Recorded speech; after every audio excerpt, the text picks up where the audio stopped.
the 2012 fall issue of Desert Magazine, John Grasson published the story Bandit's Treasure. Although John attributed the story to me, John actually wrote it. I supplied the basic information and pictures. When you think of the Old Western gunslingers, we usually envision scenes directly out of the movie Tombstone. You know, the Shirley types hanging out in saloons, running crooked poker games, or committing railroad robberies and such. Many of us would not think of the Coachella Valley, let alone Thousand Palms, California. In 1876, a train depot called Edom was established when the Southern Pacific Railroad came through from Los Angeles to Yuma, Arizona, and soon after that, the town began to grow.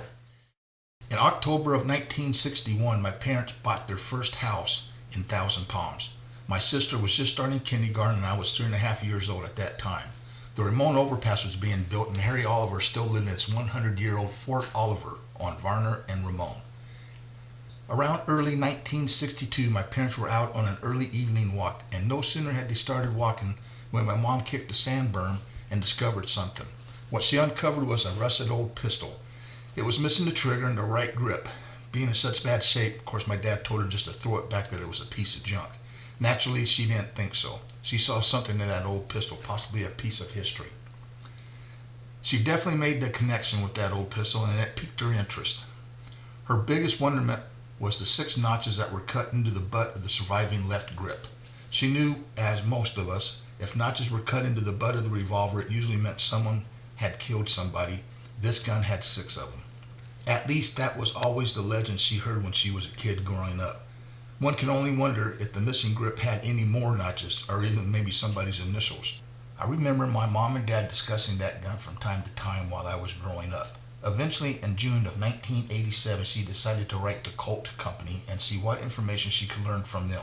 The serial number was still visible, so she sent off a letter and waited for her reply. Within 2 months, a letter from the office of the historian for Colt Firearms had arrived. The following information was supplied. The gun was manufactured in 1894 and was shipped on January the 28th, 1895 to the Farwell, Osman, Kirk and Company in St. Paul, Minnesota as part of a shipment of 3.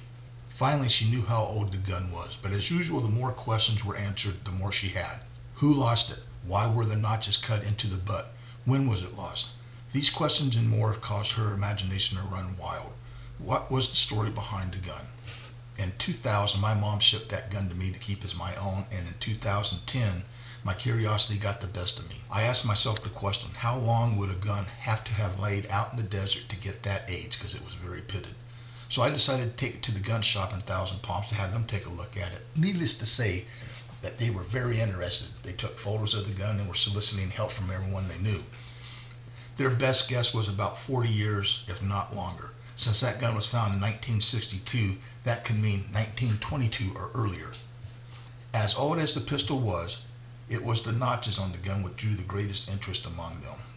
One of them said, "It's a fact, outlaws cut notches into the butt of their guns to show how many men they've killed." He stated that whoever owned this gun was a gunslinger. That indeed answered some of the questions, but it still wondered who the gun belonged to. Since 2010, I have done more research on the gun. The Welcomes, James and Mina, developed that section of land where my mom and dad's house sat on. We lived on Rosemary Lane, which was named after their eldest daughter. The next street to the west was named after their youngest daughter, Thelma. Interesting correlation here. James and Mina Welcome came to the Edom area and homesteaded 160 acres in 1923. In 1926, James and Mina built a home at 72740 East Lynn Street. It wasn't until the mid-50s that they started to develop the area and stay there full time. In June of 1938, Edom would change its name to Thousand Palms.